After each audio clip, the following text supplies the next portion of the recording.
કાલનો ન્યૂઝ જોઉં છું અને બહુ જ દુઃખ થયું છે. અને શ્રદ્ધાંજલિ આજે ખ્યાલ આવ્યો કે 8 વાગે છે આજે ન્યૂઝમાં હતું.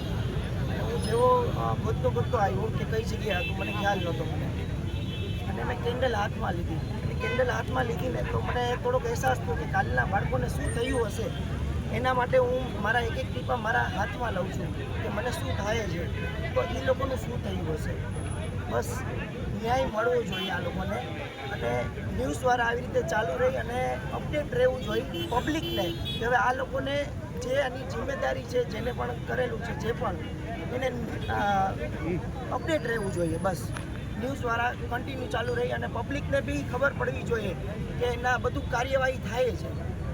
તમે જેમ એક ટીપા પાડી રહ્યા છો, તમને બળતરા થઈ રહી છે.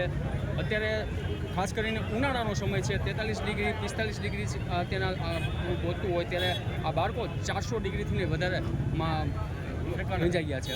નહીં, હું મારી એજ પ્રમાણે મને કાંઈ નથી થતું, પણ હું બાળકોનું વિચારું છું કે બાળકોને શું થયું હશે. મને મારી એજ પ્રમાણે આ ટીપામાં મને કાંઈ ફેર નથી પડતો, પણ બાળકોને શું થઈ ગયું હશે એની તો રાખ થઈ ગયેલી છે. એના માટે હું અહેસાસ કરતો હતો ખાલી. તમે હાથમાં ટીપા પાડી રહ્યા છો, તમે શ્રદ્ધાંજલિ કઈ રીતના પાઠવો છો? બસ શ્રદ્ધાંજલિ, બસ એક મને દુઃખ થયું બહુ જ. અને મેં મારી એક મારે ચાની હેબિટ છે, એ આજથી મેં નીમ લીધેલી છે કે હું ચા નહીં પીવું. ક્યાં સજા?